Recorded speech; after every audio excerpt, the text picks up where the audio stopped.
Right. Hello. This is the first one. Of course, as all my videos, you got the crazy lumberjack shirt, and you can never forget the beard. That's the most important things everyone keeps on telling me.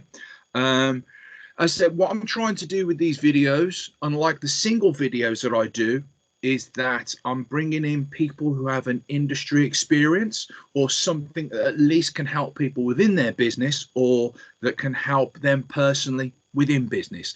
This was not the first video I was looking to do. It's actually one of the third or fourth one, but timetables, calendars, and things go a bit crazy. So here we go. I'm going to jump straight into it. Please introduce yourself. Sure. Well, look, Peter, it's great to be having this conversation and kind of journey of discovery and exploration with you. And over the year or two or three, whatever it's been that I've gotten to know you, I'm pretty confident it'll be an interesting enough conversation for a few people anyway.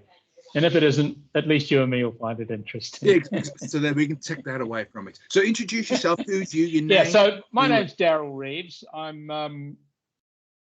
a New Zealand-born citizen from Pommy parents who went out from England in 1953 or something for a holiday to visit some of the relatives in the Antipodes.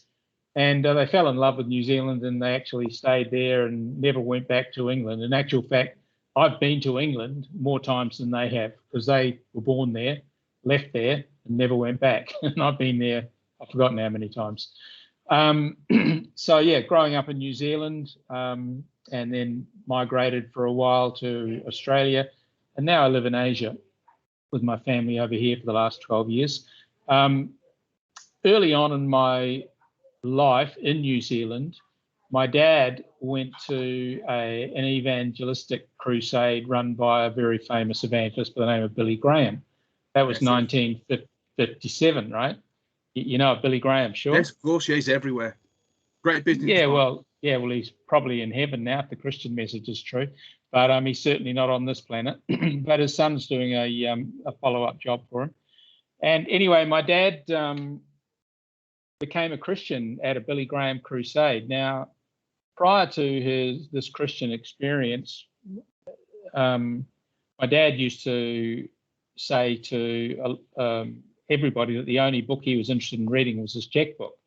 And after he became a Christian, he became an avid reader of the Bible.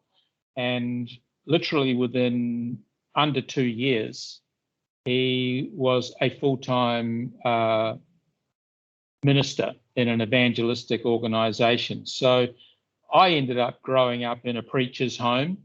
And some years later, he settled in one place and became not only a preacher, but a pastor where he was looking after a local congregation. So all of my life from about 4 or 5 years of age, I was in this preacher's home and then later a pastor's home.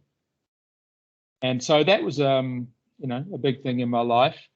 And then in 1995, at the age of 40, I went into business for myself. I kind of left the church experience behind and became a preacher myself for a number of years. And then in 95, I left that experience. So, yeah, today I'm still in business and I'm not a preacher, although you would think from how much I love the microphone and standing on the floor that I might still be.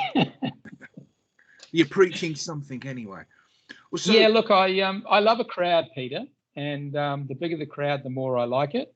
And even in business, I've used my skills that I learned over a couple of decades in the ministry myself to be able to communicate effectively with crowds. And we can talk about more of that if it's along the lines of what you want to. And I'm sure anybody who's in business, which I guess is largely speaking your target audience, yep. For this purpose here, I can, share with them some things that I've really learned as a businessman today, utilizing the skills of public speaking and having an impact on audiences, because depending on what line of business you're in, that may be something important. I'm also a family man. I have 3 children that I know about. And I have 2 older children, adult children, I should say, one who's 40 and one will be 40 this year. And they're only 18 months apart. And I have a 9-year-old here with me in Thailand. So at 66 years of age, having a 9-year-old's been a totally life-changing experience for me. And I'd love to bring that into the mix as well for people in business maybe that have younger children, and how you manage the responsibilities of relationships and raising children and all that kind of thing. So if I pick the 3 main things out of what you said, is one, it's the obviously family's important to you, business is something you're heavily into with a lot of your time, and also there's the faith. And one of the things, because I am not a religious man by any stretch of the imagination, and one of the things where I wanted to talk in this conversation that we're going to have is that I always think there are ways of bringing in other things external to business that help in business. And this is a 2-pronged thing. One is a fairly controversial clinical psychologist out there a lot of people may know, called Jordan Peterson, said something on one of his speeches the other day that resonated with me. He says, if you think of the work of Tolkien, he says a lot of the canon in modern day fantasy books and movies of, say, elves or dwarves comes from Tolkien's work. So he says, so to understand that genre of entertainment, at its most basic point, and all my talks are always talking about, let's think about its basic point, let's get to the minutiae, let's get down to the starting point of any business. That's where you understand it, and then you grow. So let's understand about the canon fantasy. Okay, let's read Tolkien and you understand it. And then he moved it to, if you want to understand the West, for example, what was the first ever book written? Well, it was the Bible. It was a congregation of stories that was put together. So how do you understand the West? Well, let's think of the Bible. And then obviously it moves, any Judeo-Christian writings, that's the Torah. You could even move into the Quran. Okay, all these things, it's the book where it all starts from and then moves out. So we can understand the culture and its people, and that also goes into business. And the other part of it is, as far as I'm concerned, it's 2-pronged, is that there are teachings within any religious text that could be taken out and used to help in business, used to help in family life, and also because so many people are suffering from so much stress to do with different areas of their life at the moment, whether it's because of the impending World War III from the Ukraine, getting ourselves out of COVID supposedly. So maybe there's things that could be drawn out from that. And the reason why I wanted to talk with you specifically, rather than the people I might have known from the faith, is it's your past. You've gone out of it. So it's like you can speak because you're in it, and you can speak from the outside, and maybe together we can come to some sort of agreement that there are some things in multiple faiths that we can bring out and use to help people in their work environment. So then, with that in mind, is there anything specifically, and we'll just use the Christian faith right now, that you have been part of or read or seen that people can use for, we'll start with family life, just some lessons? Yeah, look, there are, and I know that we don't have time tonight to go into, an 18-part series that I did on family years ago when I was in the church. Sleeping pills, thank you very much.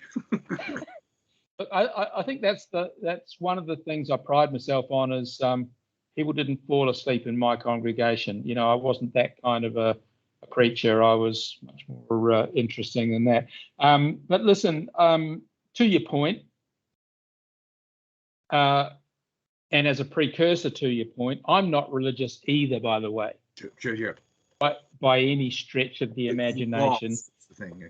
Well, except for the fact that maybe I religiously have coffee in the morning when I wake up. Got to be done. I pretty religiously have breakfast. And if we consider, one aspect of the definition of religion being routine, being stuff that just happens on some kind of regular rotating basis, then you might call me religious. But in terms of, the generally accepted definition that I think we're talking about tonight is, holding on to some religion, be it Christian, Muslim, or Islam, Hindu, Buddhist. I mean, I'm married to a Buddhist, and I wouldn't say she's particularly religious in as much as, regularly being in attendance at the temple or getting in touch with the monks and so on. And I'm certainly not, I don't even classify myself to be a Christian in general terms these days. But the takeaway for me, and to your point right here about religion and family, is that all of the great belief systems, can we call them that tonight, just for the sake of discussion, the great belief systems, and I've mentioned a few and there's plenty of others, if they've been around for a few thousand years, then they've generally distilled down through the oral traditions, because don't forget, writing hasn't actually been around all that long, relatively speaking, given, the existence of humanity on the planet. They've spilled down through oral traditions, and the very best of them have endured. And so one of the reasons that the Bible, for example, and I don't even have one in the house, I'm not saying that as a matter of pride, I'm just saying I physically don't have one, because if I do want to look up anything in the Bible, I just jump online, and I do it there. But the reason the Bible has been the best-selling book of all time since the first year it was ever printed to every year until this year, and it probably will be this year as well, is because of the enduring principles that are engaged in it. And so when it comes to family, I was just only counselling somebody, which even though I'm not in the ministry anymore, I find myself doing from time to time with people that I know and friends usually and old contacts. And I was counselling a lady today, an elderly lady, not today, this week, who was talking about the pain and suffering of her relationship breakdown. Now, her relationship broke down years ago, like not a few years ago, quite a lot of years ago. And I was wondering if this topic might come up, and in fact, intuitively felt it might, Peter. And if you'll indulge me, I'll take a few minutes to read an email portion of an email that I sent to this lovely lady that I've known for many, many years and just reconnected with in recent times. And I was saying to her, listen, it's odds on that if you're in a relationship called a marriage, for example, whether it's de facto or formal, odds on it's going to break up, because more than 50% of them do. So that's what I mean by odds on. Yeah. Right? So relationships break down. And one thing that the Bible taught me about relationships when they break down, and hey, I've had a couple of them break down as well. Now, we sort of say break down because we don't want to take responsibility as one of the reasons. I lost my marriage. Oh, where did it go? It ran out the door, did it, along with the dog? Yeah, exactly. It's like saying, oh, I found God. Well, I didn't know he was lost, but the thing is, a relationship breaks down. Certainly it ends up, in tatters. And what happens when it breaks down is, we actually get wounded. Both parties get wounded. There are no innocent actors in a relationship breakdown. None at all. There might be more guilty parties than others. One of you might be more guilty than another, but you're still not completely innocent. And so what I said to this lady, I'm going to read it to you now. I said, life is fraught with tragedy and suffering for everybody. And to imagine otherwise is naive at best, and I use this word, fucking stupid at worst. If we can avoid evolving into cynics instead of blaming other people and thinking the whole world is that way, and we can accept some responsibility ourselves, then we have a chance of finding resolution.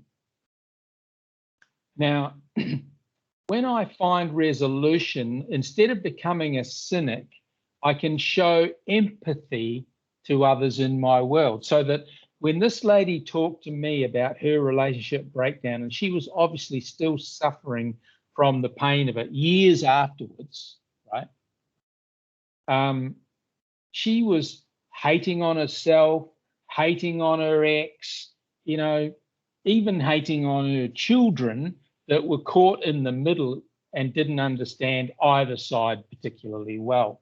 And all of a sudden, when she accepts her responsibility without blame, I'm not saying blame yourself, I'm just saying accept responsibility, and this is all biblical stuff, then what happens is you start having the capacity to, instead of becoming cynical and bitter and ultimately possibly even nihilist about the whole thing, nobody's any good in the whole frigging planet, and you end up like Nietzsche, you know, claimed, well, when you get to that point, you start saying even God is dead. Then you've got a chance of hope, because it's not until you realize that and admit to yourself you are lost that you can even find a way out of where you are. You know, if you say, I want to go somewhere, Darryl, I'll go, okay, where do you want to go? I want to go there. Okay, and you're on the phone talking to me, I go, where are you? Well, I don't know where I am. Well, if you don't know where you are, mate, I can't tell you how to go where you want to go. I can't tell you how to go anywhere, in fact, if you don't know where you are. So admitting that we played a part is the first step. And Christianity taught me that. The Bible taught me that. If we confess our sins, that's the lesson in there. So it's like sin what just simply means, even though you said confess your sins, and I've got that, you know, through my limited times in and out of religion, it's almost like saying accept a form of personal responsibility for your actions. Yeah, and actually the word sin is an archery term from centuries ago, and it literally means that an archer's arrow falls short of its target. Okay, so nobody enters a relationship, generally speaking, unless they're complete nasty gold diggers, you know, male or female. They don't enter the relationship wanting it to break down, wanting it to fall short of success. They enter it wanting to hit the target of a successful relationship.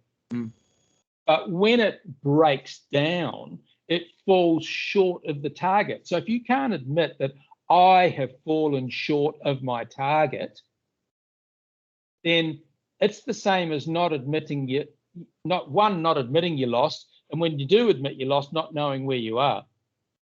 So go somewhere else. Loss in family can also be not only the breakdown of a relationship, but the loss of a loved one through a tragedy also, and that's any member of a family. So it can. Is there a way in which what you're talking about is accepting responsibility? I'm not saying that you pulled the trigger and shot your husband because your family do something, but I think that, is there any way of saying, you know, accepting some form of responsibility of being a part of it might help in the transition or the time you run through accepting someone's loss, accepting the loss of someone's. Absolutely, because all loss, be it loss of a relationship, loss of a loved one, loss of a family member, loss of money, loss of a business, you know, whatever it is, all loss sets up a cycle called the grief and loss cycle in counselling terms. We've probably all heard of it. Part of that grief and loss cycle is we go into denial. That's usually about the first thing. We just can't accept it. And then when we finally do get around, hopefully, to accepting it, we become angry, usually at other people. My dad taught me that any time I point the finger at anybody, there's three pointing right back at me. So, you know, I've got, it doesn't necessarily mean we're three times wronger than we are righter, but we do have to accept our part in the process, and there are no innocent actors. None. I understand that. So because I know I don't want to keep everyone on this for hours, let's move to the next section of it, because maybe they'll all intertwine at the end at the three parts. So let's talk about an individual in business, or someone that's working within a business rather than business as a whole.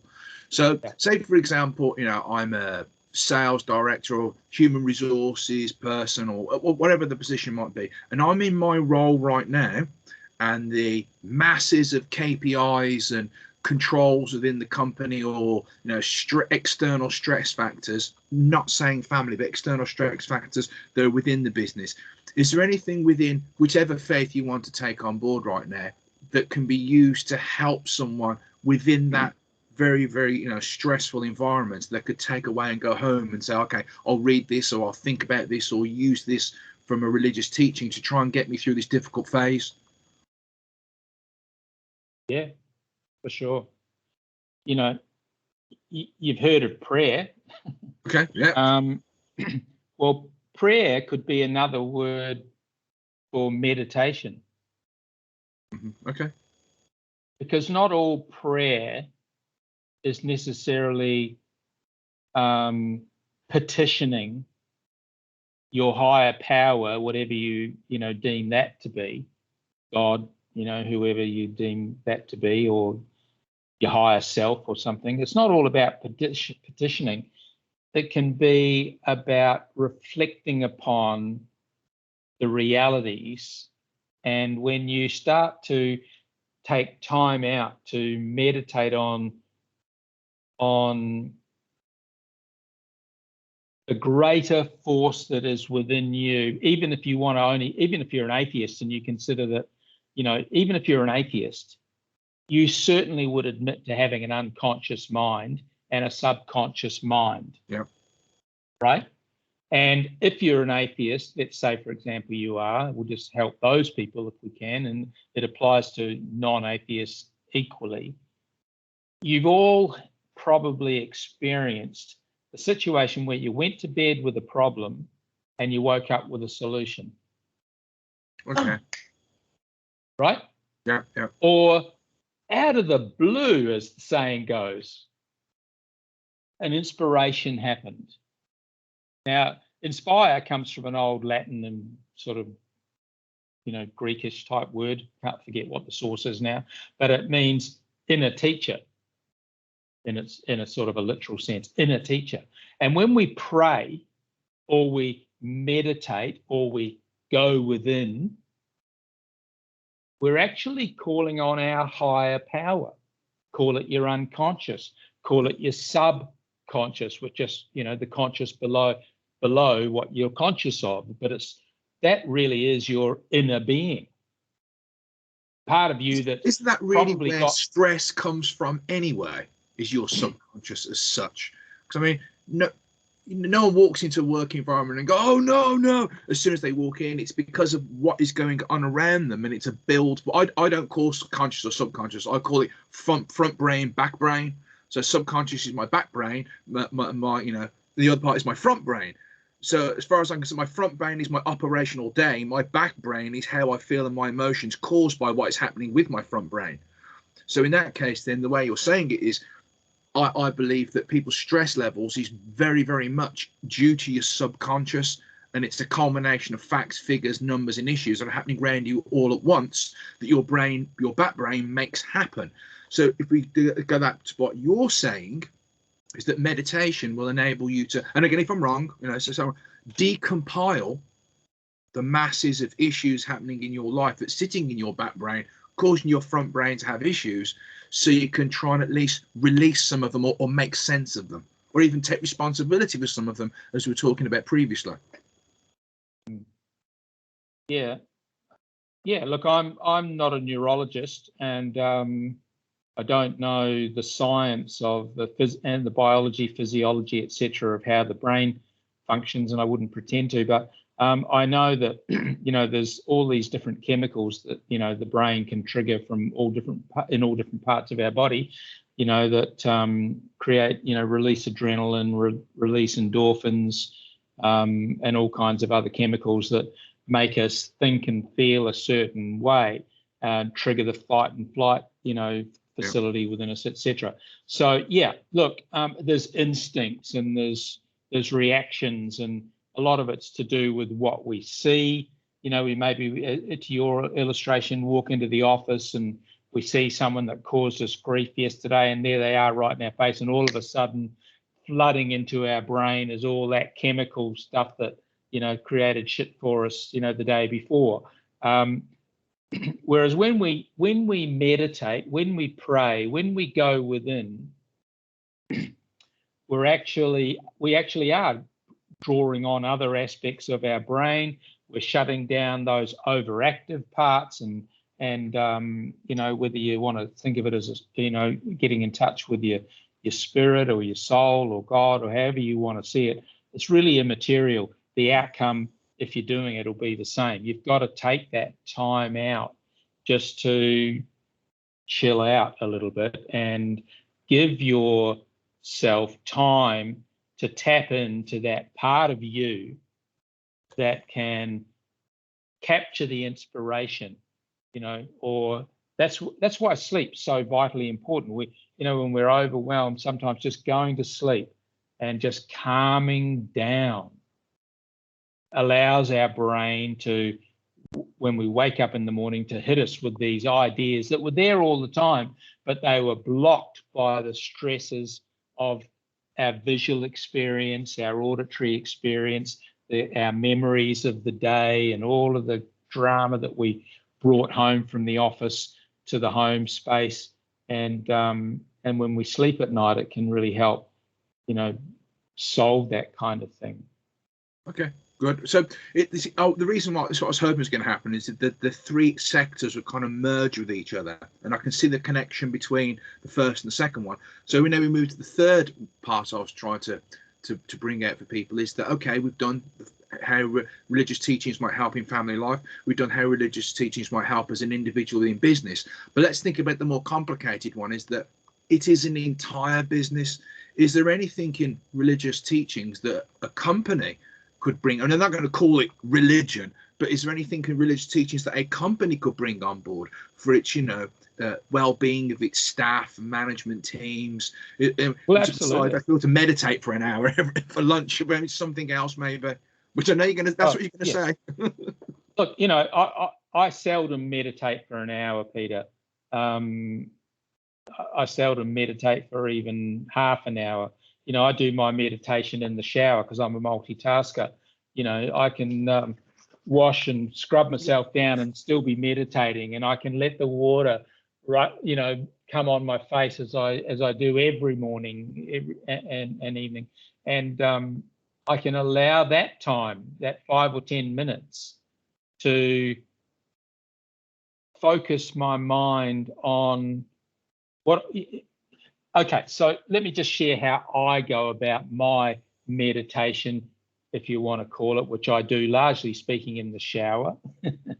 So it's not taking up any extra time at the office. It's not taking up any extra time anywhere, because I'm going to do that anyway. I use the opportunity, and this is, again, all biblical based stuff. If you had a Christian audience, I could, thrill them to bits with all of the Christianese, which, whilst I'm not really a Christian in some ways, I try to live by the ethics and morals of a Christian. And I certainly have never forgotten the principles that I've learned. And, one of the principles of the Bible is developing the attitude of gratitude. I think it was Zig Ziglar, who, I don't know if he's even still around anymore, but years ago I used to listen to him, a highly respected motivational speaker and super salesman. He had a little catchphrase that said, "The attitude of gratitude determines your altitude." Now, it was a kitsch little saying, but there's a lot of truth in it, a lot of wisdom in it, that when you can find things to be grateful for, no matter how bad your life seems, no matter how much stress you've got at work, no matter how much your employees, colleagues, bosses are aggravating you and threatening you and rubbing you up the wrong way, when you can just shut that down and even for the time you're in the shower, think of things to be grateful for, and it's so obvious that we miss it sometimes. I stand in the shower and I just think I am so grateful that I've got clean, fresh, running water. Sure. Because a lot of people don't right now. And probably never have done their entire life. There you go. Well, that, my wife grew up in Thailand, and she was born in a rice paddy, and the water they used to get was out of a rainwater tank at best, or out of, just some sort of little source of water in their rice paddies, the rainwater basically. And having running water was just not something she grew up with. They didn't have plates and knives and forks and spoons and, utensils. They used banana leaves and, minimize the washing up, because you'd pick a banana leaf, put your dinner on it and throw it away afterwards. So no washing up, kids. That's pretty cool. It's environmentally friendly. And environmentally friendly. And no, they didn't have fork. knives and forks. They just used their fingers. And if they needed to cut something, well, they'd use a bit of bamboo or something. Obviously had a knife to sharpen the bamboo. But so that's the life she grew up with. And I've heard so many of her stories now. They just sometimes bring me to tears when I think of what I grew up with in the West, in New Zealand, running water. I can never remember a time, apart from a power cut, when we never had hot water. I can never remember a time we didn't have running water. So gratitude, to come to your question, is a great skill. So if a business was to implement, I'm not saying it's a draconian implementation, an opportunity for people to show gratitude to their fellow workers, whether they be peers, seniors, or direct reports, maybe once a week, once a month. And I'm not saying employee of the month. I mean, hey, Sarah, I just want to reach out to say I really appreciate the fact that you fixed that email problem, or I dropped the ball last month, and I remember, it's come to home now that it was you that fixed it for me, and I really appreciate the fact you did that. If you're a leader in business, if whether you're a boss or a manager or whatever you are, then showing gratitude to your team is going to go a long way. If you're an employee in business and you're not leading anything except yourself, showing gratitude to your peers and showing gratitude to your boss, even though you may not like so many things about him, there's something good about him or her, And if you can focus on that, it's incredible how when you focus on something, it enlarges. Okay. Right? Yeah. That's a principle in life. I mean, goodness me. What gets your attention gets you. My first wife taught me that. She got my attention and she got me. And there's been other women since then that have done that, and people that I've given attention to, and they get me. I mean, they sort of, I come into their world, they come into my world, and that's what it is. What gets our attention gets us. So if we can give our attention to things that we're grateful for, that thing multiplies and magnifies in our life. Again, these are just principles that are time immemorial, whether, they were first espoused by your religion or, my religion, the Judeo-Christian, the Jewish, the Islamic, or whatever other religion, is immaterial. The fact is they work. And that's all I care about. My dad always said to me, he said, Peter, do you know why that really old car is outside and still running? And I said, why? And he says, because it was built right. Because if it wasn't built right, it wouldn't be running anymore. Because it stood the test of time. That's absolutely true. But if it's an old car, what I'm saying is true as well. Somebody gave it attention. Because even the best built car without attention will break down. Okay. So we did the three then. So these are the three I wanted to cover, and we've got a little bit at the end. So the three I want to cover is, what you're saying is three basic religious teachings, one for each one. First one is for the family. We can bring in, taking responsibility for one's actions. Would you say that was a good kind of like overall thing for the first part of the conversation? I think it's essential to take personal responsibility for your part in it. Okay. So the second one was individual within a business. So you're a person that's in a stressful environment. You believe that it may not be called prayer, but it could be meditation. And meditation probably, I'm only guessing what you're trying to say here, meditation with sleep as well. Yeah, both important. That's right. You've got to let's give it another name. You've got to live life from the inside out. So you've got to go within. That's what meditation's all about. And even really, truly speaking, that's what prayer is about. Because prayer, if it's true prayer, is your inner being communicating with the Almighty. Whatever the Almighty may be, depends on your personal point of view. Whatever the Almighty may be to you. But there's definitely, some higher power that's greater than you or me. And so your inner being, which is, by the way, the strength of your life, because this outer being is decomposing over time. And I am not my body, because if I were to cut my hand off, I'm just as much Darryl as I ever was. And if I was to lose an arm or both arms and both legs, I would still be me. Sure. I got you. Because I am not my body. I am my inner being looking at you out of these windows, talking to you out of this doorway, listening to you out of these things. And what you're listening to and hearing is not what you're looking at. Right. Yeah, I'm not listening to your arms at the moment. No, and you're not even listening to my mouth.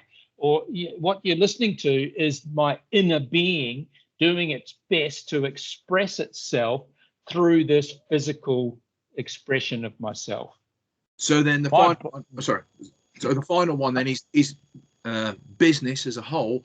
Maybe if there was a way of ensuring that people within the business are showing gratitude to their fellow people who work within that business. Yeah, gratitude is huge.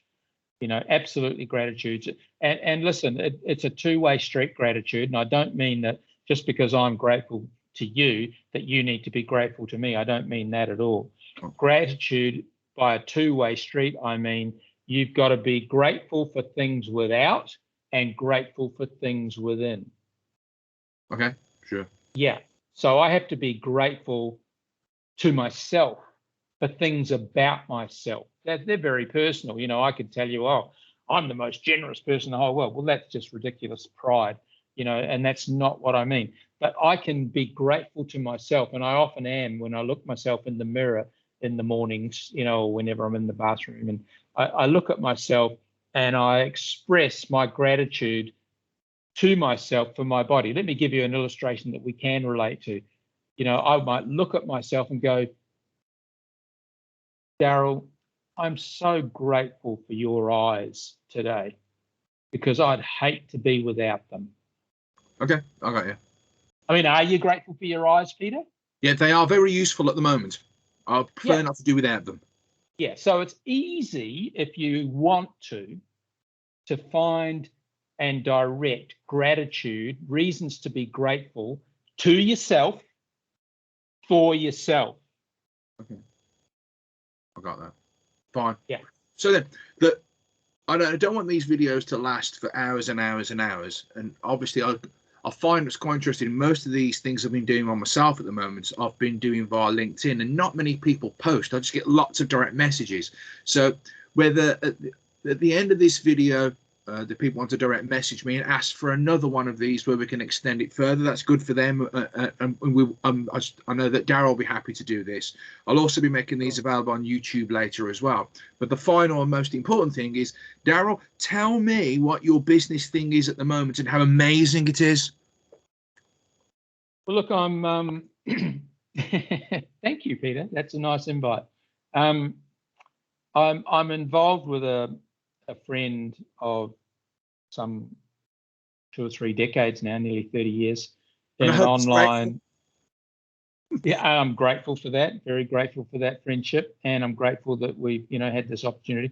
And we've built an e-commerce platform called Explore My Store, and it's essentially an online shopping center where we host other merchants who sell things. So when we considered, the evolving eBay and Amazon all those sort of marketplace platforms, we realized that they were hosting products and selling products and ripping off merchants in the process, a lot of them, partially speaking. I mean, I read an article recently where Amazon takes up to about 35% of a merchant's margin. Now, that can be all of their margin in some cases, and the only reason they're in Amazon is because the only way they can get turnover. But we don't sell products, but we've got 35,000 merchants in our shopping centre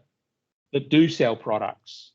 And in Australia, where the shopping centre is that I'm talking about is launched now, we have more products on sale in exploremystore.com.au than Amazon Australia have, because we've got 35,000 merchants selling, some of them thousands of products each. So that's a lot of products. So I'm doing that, and I'm also involved in helping another mate of mine in the cryptocurrency space, and we're promoting some crypto stuff. So those are the things I'm doing, and just trying to look after my family and take care of my family, and got to be done. Be a good dad and look after my little 9-year-old and stuff like that. Well, in that case, then before we wrap up, just give us how do people find Explore My Store? What do they have to type in?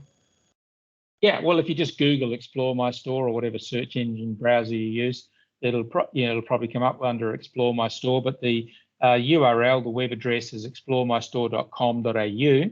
So .com.au. And .com.au, because it's basically operating out of Australia right now. The vision for this platform, Peter, as you know, but your listeners don't, is that in Australia, we only want to support Australian merchants. But when we launch exploremystore.co.uk, we'll only support UK merchants. And when we launch exploremystore.com, for the USA, we'll only support USA merchants, et cetera, et cetera. So in every jurisdiction, we want to support local merchants who are being crucified by the big marketplaces through loss of margin. And we don't take any margin from our merchants. You can sell your products on Explore My Store and keep all your margin, and you can be in that platform for life. People might say, well, how the hell do you make any money? Well, we've got some premium services that are totally opt-in, that people can opt in for. So, for example, we've got a video shopping platform that your shoppers can click on a link, and a video call just like this starts between the shopper and the merchant. And if I were the merchant selling earbuds, I could go, well, Peter, are these the earbuds you want? Is that the ones you want? You like those ones there? They're flashing away because they're, as you can see, and yep, they're Samsungs. You go, yeah, I want that. So inside my app as a merchant, I can just take a photo of that, and it'll land in a little shopping cart on your side of the screen, Peter.